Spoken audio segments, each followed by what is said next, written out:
of Agri Roundup with Dr. Ashok Gulati. Government has just released the monthly consumption expenditure survey results for 2022-23. We are going to talk to Dr. Gulati today about what it means for India's agricultural production and the implications for policy. Thank you for joining us, Dr. Gulati. Thank you for having me. Dr. Gulati, the consumption expenditure survey results have just come out. What do they tell us about the consumption pattern? From whatever little I saw, I think what you've been telling us in both our podcast and this series about changing consumption behavior and patterns, that seems to get confirmed in these survey findings. That's right. It's pretty much on the expected lines. As the incomes of people improve, they spend a lesser percentage of their total expenditure on food. That's the first law called the Engel's law. And that's very much on track. In fact, we had expected a little faster reduction, and therefore more money is left for non-agriculture purposes. The second interesting part within this is that within the consumption basket of food, the cereal consumption has fallen dramatically by more than 50% decline in the cereal consumption, partly because they were getting free cereals, wheat and rice from the government, and therefore the expenditure on cereals has reduced, and on milk and other high-value products, milk, meat, fruits, has increased commendably. So that clearly shows these are two laws operating. One is the Engel's law, that the overall percentage of expenditure on food will decline as your incomes go up. The other is called the Bennett law, that within the production, within the consumption basket, the cereals, which are supposed to be less nutritious, more stomach filling but less nutritious, people will move away, so that when you become rich, you don't take 4 or 6 chapatis. In fact, the chapatis come down, or rice quantity comes down on your thali, and people consume more nutritious products, whether it is livestock products, milk, meat, eggs, or fruits. So that is very much reflected. This is called the Bennett law. And it's very much on the track, and it has significant implications for the market, where the demand is growing, what sort of business should emerge in India, and also for the farmers, in terms of what production basket they should be targeting. How aligned is the production basket of the farmer at the moment with these consumption patterns that we are seeing? Right now, because of our policies of the past, there is a legacy, and at that time we were literally ship to mouth when we devised a minimum support price and procurement by Food Corporation of India and so on and so forth in 1960s. Those policies we are still continuing, and the public distribution system, 60 million tons, if you have to distribute, you have to procure. As a result, the incentive structure gets skewed, and therefore farmers are producing more cereals than what the country really needs. You're saying that farmers are producing what was required in the 1960s while we are in 2024. Farmers have not as yet responded to what the market needs or is demanding in 2024. I would say in certain pockets, particularly Punjab, Haryana belt is stuck with wheat, rice, whereas the rest of India, which does not depend on minimum support price business as much, they are diversifying. You go to Gujarat, there is no MSP business. So they are producing bananas. You go to Tamil Nadu, bananas and fruits, and Andhra Pradesh and Telangana becoming hubs of poultry. So they are 1 hectare of poultry can give you 3 times more returns than your wheat or rice. As we speak, farmers from Punjab are protesting, and what is the point they're trying to make? Do you see, is it a valid point that they're trying to make? And on the other hand, there isn't a complete acceptance of their demands from the side of the policymakers. What is the perspective that the policymaker has? What is this gap between the two sides? There are 2 parts of their demands. at the bottom of their demands is my income should increase, right? But the instrument through which they are asking that you raise my MSP to cover what is called the comprehensive cost plus 50% margin on that. So they're not wrong to say that my income should increase because the Prime Of Minister has course, also given everybody wants high incomes to increase. Yeah. And you are right, Prime Minister in 2016, actually 29th of February, had promised in a sense he shared his the dream. goal. Yeah. He said by 22, 23, I would love to see farmers' incomes doubled. Now, then I set up a committee actually, Ashok Gulati committee, and wrote volumes on that. It took 2 years, with 300 recommendations plus. Things don't move so easily in that direction. He tried to bring in farm reforms, marketing side particularly, but somehow communication was not done properly, and therefore. So what they're saying is that everybody agrees. There is consensus that the incomes of farmers have to go up. Probably the differences are on what should be the policy instrument for this to happen. When your and my demand also is on increasing income, you have to see who is the person who will take your services. Yes. And at what price they are ready to give. If there is excess of those services, nobody will give you higher income, right? So it's a demand-supply phenomenon in the market. At the end of the round, you are producing certain goods. Even a car manufacturer would say, I want to keep the car price at 50 lakhs, but people are not ready to buy that. What will happen? Either he has to close down the shop or he has to reduce the price. So So you have to be demand-driven. If you want to be successful in any business, whether agriculture or non-agriculture, if you are not looking at the demand side but only looking at the supply side, this is my cost, more inefficient you are and therefore you want higher price, it doesn't work like that. I'll ask you, why is it that Punjab and Haryana's farmers are not able to grow other high-value crops like the farmers in the rest of the country are doing for higher incomes, I presume. But before I get to that, I also want you to tell us that why is it that farmers in Punjab and Haryana only want to grow wheat and rice? Not that they want to grow, but because the market risk is zero. Whatever they produce, they dump on the government. Whether the government wants it or not, they have to take it. That is a legacy of the past. At that time, government wanted because we were so short of wheat and rice. So there was excess demand and very little supply. The situation is totally reversed. We have excess supply and less demand. So the government feels somewhat reluctant, so they don't buy it from other places. But Punjab farmer is tuned to only whatever I produce. In fact, there are years when the procurement of paddy in Punjab is more than the production of paddy in Punjab. So it's coming from different places.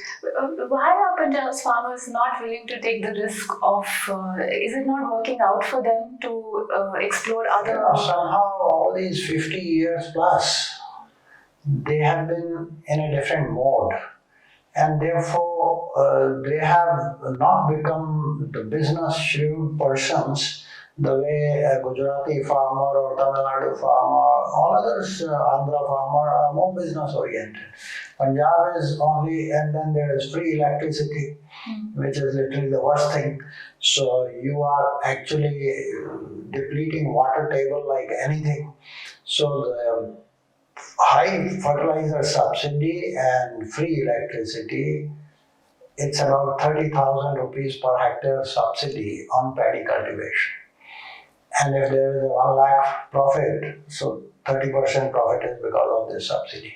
Why don't you give that support to pulses or oil seeds? Rice, paddy needs about 22 to 25 irrigations. So that means that much of power consumption. They are using 253 kilograms of fertilizers on per hectare basis. Now, when you grow pulses, you don't need 25 irrigations, you need only 2 or 3. When you grow maize, you need only 4 irrigations. So you will save that much on power subsidy. Now, pulses and oilseeds don't require the fertilizer amount that you are using. They are nitrogen fixing. In fact, they can improve the soil. So that saving of 30,000 rupees, if you give to the farmers who are ready to grow oilseeds or pulses or even maize for ethanol, I would go for that, then I think this relative disparity in the profits of rice versus other crops will be minimized, or other crops will become remunerative. Now they are looking for that type of a package. So for Punjab, I would go ahead and Government of India and Government of Punjab, they should jointly, in fact, it should be Government of Punjab, Government of Haryana and central government. It should be a package for this to get people away from rice, otherwise it's an environmental disaster in this belt. 5 tons of greenhouse gas emission per hectare of paddy is being produced. So we need to get them away from this, but farmer's income should not go down from what he is having today. In fact, you should top it up. That you are saving greenhouse gas emissions, you are saving my water, I give you not only 30,000 rupees subsidy which paddy was giving, I will give you 40,000 rupees per hectare. And I'm sure successive governments have been trying to persuade farmers of Haryana and Punjab, but it's not worked so far. What would your package has not been significant enough, and farmers are not sure that this will be paid to us. There's a trust deficit. There is a trust deficit, and in a way, Haryana is trying. Actually, Haryana is giving 7,000 rupees per acre basis if you shift away from paddy. I think that is a little less. What you need to do is at least 10,000-12,000 rupees per acre. If you give, then there could be a possibility, because you are in a way saving the system from poison, greenhouse gas emissions, right? You are saving your water. You are also saving your soils, and you are creating biodiversity in the system. This is all the best tribute to nature that you can give. Why don't you reward the farmers for that?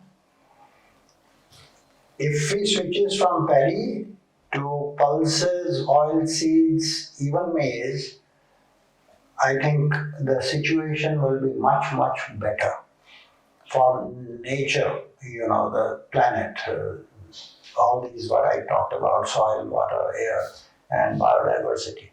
So if we can do that and make sure that the farmer's income goes up by 20%, 15% compared to what he's getting today, then I think it will work. And I read about many ways of doing this. There is the price deficiency mechanism, there is the price stabilization fund. You've been suggesting that on a per hectare basis, investment support should be given, lump sum amount should be given to farmers. What would you recommend to government? And I'm sure your recommendations are being sought, to solve this issue as soon as possible. Many countries have tried price deficiency payments, and it can work in those countries where number of farmers are very less, very developed countries, a very limited number, and price cannot be tinkered. Normally they target the future prices like Chicago board, which cannot be tinkered. It's a global market and everybody is working on that, and they will. When you say tinkered, that means? Here if you do it, there was one thought that you bring the receipt at what price you have sold, and this is the MSP. If you have sold at below MSP, then the trader, if the market price is, let us say, 80 and MSP is 100, then the trader will gain and he will not give even 80, he will give 60. So that will blow up the budget of the government. So my feeling is that traders will gain this price deficiency payment. It was tried in Madhya Pradesh, and after one season they gave up. There are some within the government also who want this to be experimented more, obviously. I have my doubts on that. My feeling is today you have the satellite images. each plot can be, when we can do that, each car where it is going, Google, why can't we do that? And what they are growing. And we have the history. And I talked to the Secretary Agri, he says, no problem in mapping each plot, we can do that. So those plots can be registered, who is the owner, tenant, whatever. And if they are switching from paddy to this, actually money should go on a per hectare basis. You have switched from this to this, you're growing pulses, we give you 25,000 rupees extra for per hectare basis because you have saved my power, you have saved my water, you have saved my greenhouse gas emission, and you have promoted biodiversity. This is a reward. I would put even 25,000 rupees is less. You should give 30,000 plus. Because that's the service farmers are doing by switching to the planet. And also to the consumer, because the consumer wants more of all these crops, not cereals. But shifting from wheat and rice to just pulses or oil seeds, to be very frank, is not going to give them very high levels of income. The real high levels of income will come when you have to switch gears from, they are in first gear, second gear maximum. You need to switch to fourth and fifth, and that will be high value agriculture. High value agriculture, poultry is growing at 8% plus per annum for the last 10 years. 2010-11 to latest data that we have analyzed, it's more than 8% per annum. Fishery is more than 7% per annum. Horticulture is growing 5 to 6%, 5% around, and dairy is growing 5 to 6% per annum. They have to do value addition in that. Why don't we have every 10 kilometers poultry farms and then that product should be supplied to KFC and McDonald's of this world? You need to find exported. All the Gulf countries are your captive markets. And Prime Minister has very good relations with UAE. So all those markets, and they are importing from, they don't produce anything literally. And they are importing from Europe and all that. We can provide much better and cheaper. I'm sure farmers are able to see these opportunities, but the risk-taking ability probably is too less. That's right. That's where government has to pitch in. They have to have groups, farmer producer organizations of particular commodities, and then build on that, because you need an infrastructure support. Exports don't take place just like this, especially of perishable commodities. I would say Amritsar or some of the districts should create that infrastructure and airlift it.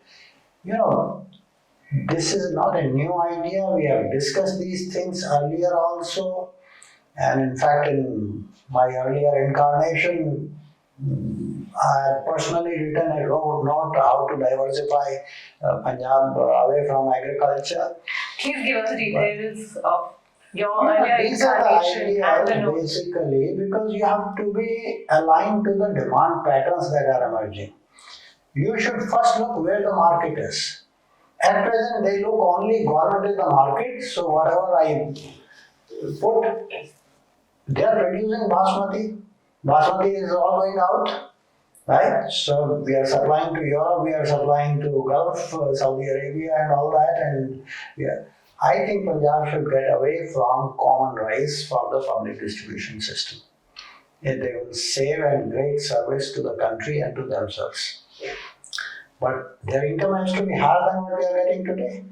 And for that, if the government has to give certain guarantee, not legal, but some sort of assurance, okay, you want to produce maize, put it to ethanol plants, we'll give some capital subsidy for those ethanol plants, and it should start from Sangrur, which is the constituency of the present Chief Minister, Mr. Maan. Because last 20 years, water table in Sangrur has gone down by 25 meters.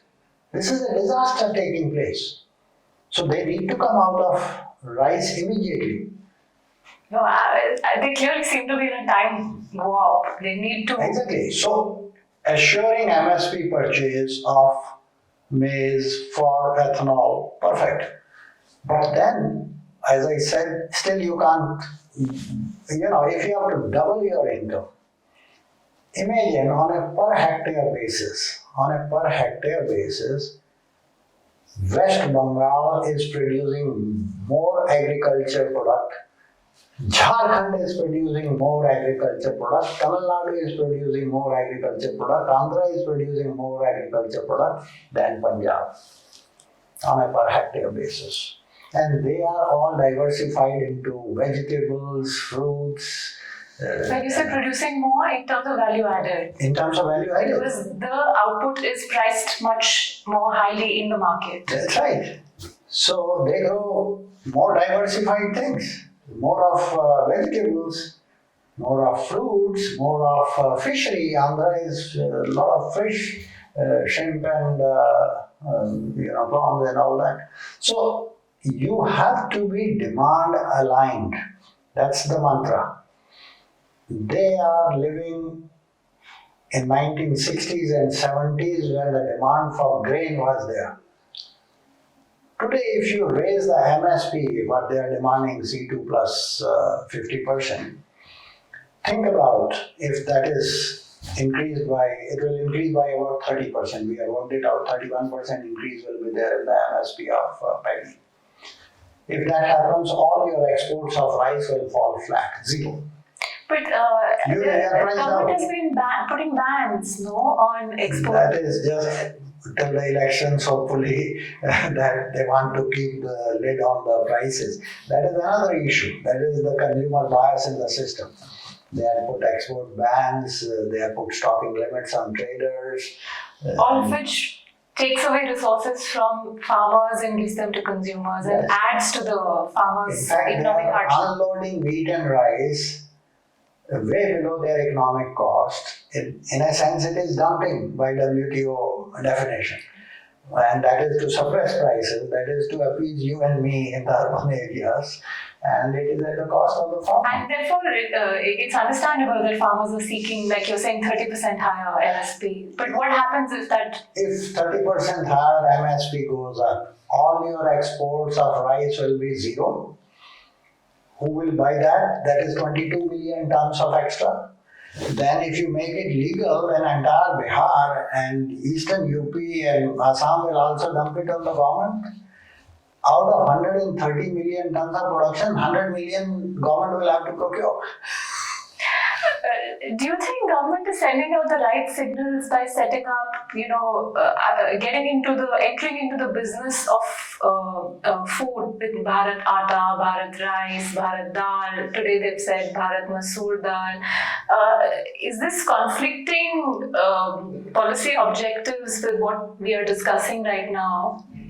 These are all measures to appease consumers primarily, because they are living below the cost, right?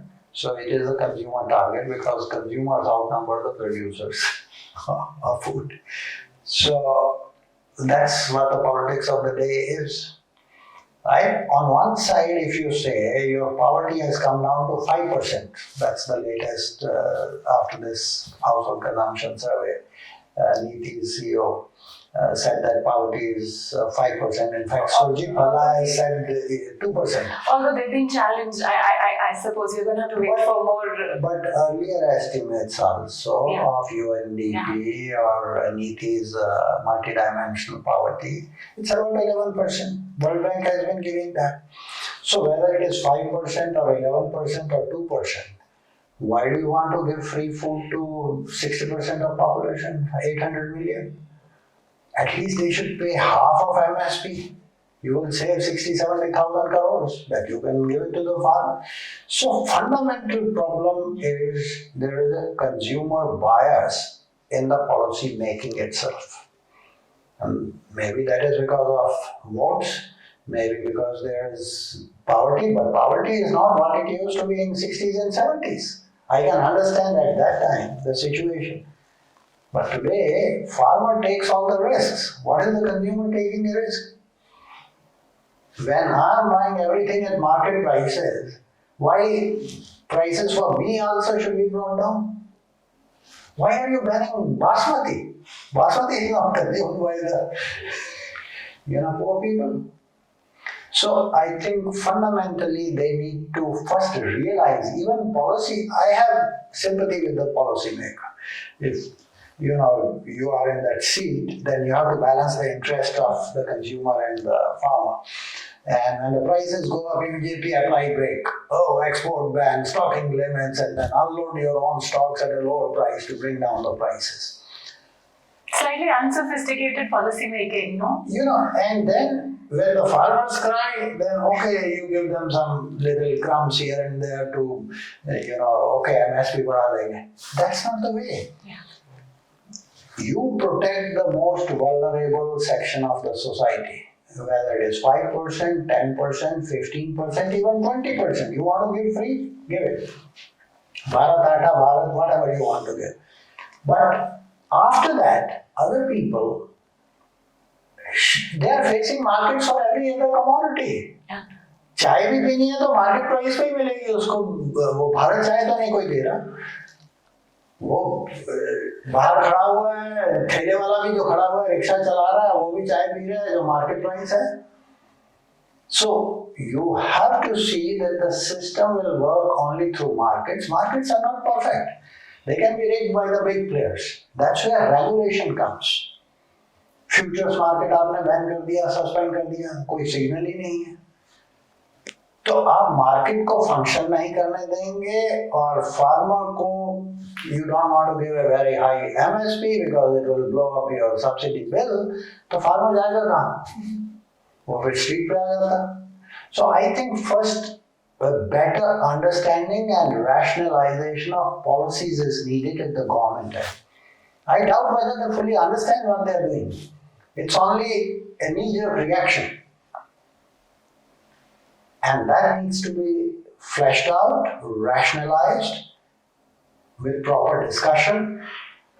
And then you can, within the same resources that you are spending, you can reasonably protect the vulnerable consumers as well as give enough incentives to the farmer.